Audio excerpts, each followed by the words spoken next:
சென்னையிலிருந்து 100 கிலோமீட்டர் தூரத்தில் தற்போது ஃபெஞ்சல் புயல் மையம் கொண்டிருப்பதாக தகவல் தெரிவிக்கப்பட்டிருக்கிறது. அண்மை செய்தியாக பார்த்து கொண்டிருக்கிறோம். கொஞ்சம் கொஞ்சமாக சென்னையை நெருங்கக்கூடிய புயல் என்பது தற்பொழுது 100 கிலோமீட்டர் தூரத்தில் மையம் கொண்டிருக்கிறது.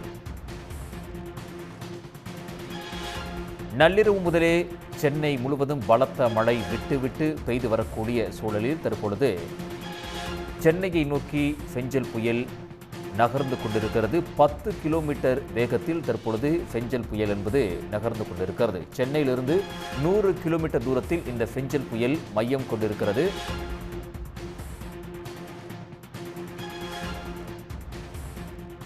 இந்த ஃபெஞ்சல் புயலினுடைய மழை நிலவரம் குறித்து நம்மிடையே தகவல்களை பகிர்ந்து கொள்வதற்காக தனியார் வானிலை ஆர்வலர் செல்வகுமார் அவர்கள் தொலைபேசி வாயிலாக வந்திருக்கிறார். சார் வணக்கம். இந்த ஃபெஞ்சல் புயல் சென்னையிலிருந்து 100 கிலோமீட்டர் தூரத்தில் தற்பொழுது மையம் கொண்டிருக்கிறது. இதனுடைய நகரக்கூடிய வேகம் அப்படிங்கிறது 10 கிலோமீட்டர் வேகமாக இருக்கிறது. வேகம் இன்னும் நேரம் செல்ல செல்ல வேகம் அதிகரிக்க வாய்ப்பு இருக்கா, அல்ல வேகம் குறைவதற்கான வாய்ப்பு இருக்கா? மழை அப்படிங்கிறத எந்த அளவுக்கு எதிர்பார்க்கலாம்? காற்றினுடைய வேகம் எவ்வாறாக இருக்கும்? கண்டிப்பாக. அதாவது தற்பொழுது இந்த புயல் மரக்காணம் அருகே கரை கடக்கும் என்று எதிர்பார்க்கப்பட்டாலும் முதல் கட்டமாக அது சென்னையை நோக்கி தான் இன்னும் நகரும். சென்னையை நோக்கி தான் நகரும்.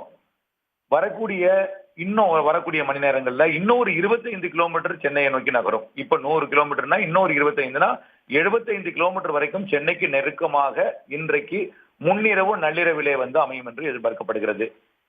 அப்போ இதன் காரணமா இப்ப அடித்துக் கொண்டிருக்கிற காற்று இன்னும் கொஞ்சம் கூடும்.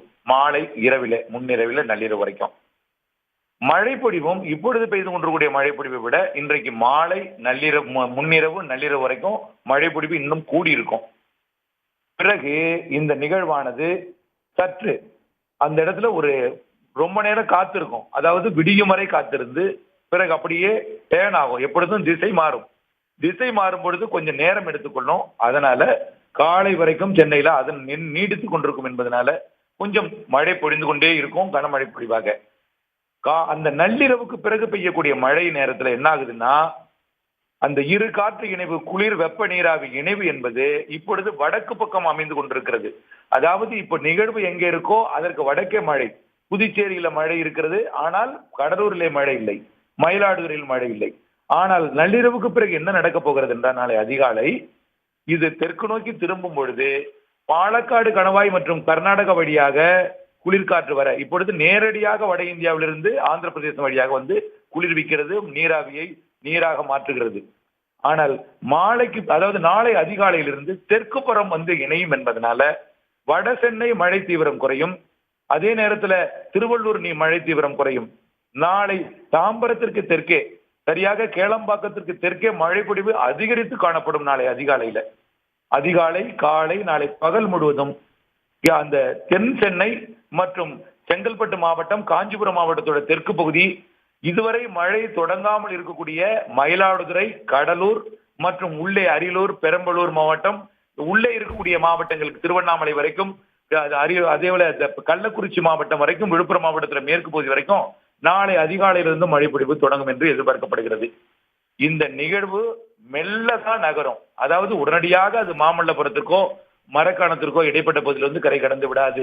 நாளை அதிகாலை அது டேர்ன் ஆனாலும் அது நாளை மாலை வரைக்கும், அதாவது சரியாக ஒரு 20 மணி நேரத்திற்கு மேல் அது தென் மேற்கு நோக்கி திரும்பி கடற்கரைக்கு மிக நெருக்கமாக வரும். அதாவது கேளம்பாக்கத்துக்கு 50 கிலோமீட்டர் கிழக்கு பகுதியில் இருந்து கொண்டு அப்படியே தென்மேற்காக நகரும் என்றால், அப்படியே திருவிடந்தை, மாமல்லபுரம், அப்படியே கல்பாக்கம் மிக நெருக்கமாக வரும் பொழுது மழை பொழிவு சென்னை வட சென்னையை விட திருவள்ளூரை விட தென் சென்னையை விட செங்கல்பட்டு மாவட்டம் தெற்கு பகுதி, அதாவது அந்த செங்கல்பட்டு, திருப்போரூர், அச்சிரப்பாக்கம், மேல்மருவத்தூர், செய்யூர் கடலோர பகுதியில் காற்றுடன் மழை, உள்ளே தேசிய நெடுஞ்சாலை, திருச்சி சென்னை தேசிய நெடுஞ்சாலை வரைக்கும் காற்றுடன் கூடிய, அதாவது காற்று பாதிப்புடன் கூடிய மழை பொழிவை கொடுக்கும் என்று எதிர்பார்க்கப்படுகிறது. இப்போ பெய்து கொண்டிருக்கூடிய விழுப்புரம் மாவட்டத்தில் பெய்து கொண்டிருக்கூடிய மழை அதிகரிக்கும். புதுச்சேரியில் பெய்து கொண்டிருக்கூடிய மழை அதிகரிக்கும். தொடங்காமல் இருக்கக்கூடிய கடலூர் மாவட்ட மழை தொடங்கும். அரியலூர் வரை தொடங்கும். டெல்டாவில் இதுவரைக்கும் மழை இல்லை, பெய்யாது என்று நினைத்துக் கொண்டிருக்கிறார்கள்.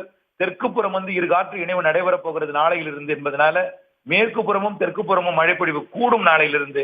இதனால நிகழ்வு கரை கடக்கும் இடம் மரக்காணமாக இருந்தாலும் மழைப்பொழிவு திருவள்ளூரை விட தெற்கே கடலூர் மற்றும் மயிலாடுதுறை மற்றும் விழுப்புரம் உள்ளே அரியலூர் பெரம்பலூர் வரைக்கும் மழைப்பொழிவு அதிகரித்து, குறிப்பாக கடலூர், விழுப்புரம், செங்கல்பட்டு, திருவண்ணாமலை, கள்ளக்குறிச்சி இந்த மாவட்டங்கள்ல புதுச்சேரி உட்பட நிறைய மழைப்பொழிவை கரை கடக்கும் பொழுது இன்னும் சென்னையை விட, சென்னைக்கே நிறைய மழைப்பொழிவு இருக்கு. இப்போ சென்னைக்கே ஒரு மணி நேரத்திற்கு 2 சென்டிமீட்டர் பெய்து கொண்டிருக்கிறது. மாலையில 3 சென்டிமீட்டராக அதிகரிக்கும் மணிக்கு.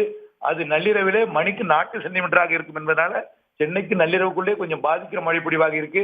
இது அச்சுறுத்தல் அல்ல, முன்னெச்சரிக்கைக்கானது என்பதை தெரிந்து கொண்டு தென் சென்னையிலிருந்து மழைப்பொழிவு அதிகரிக்கும்.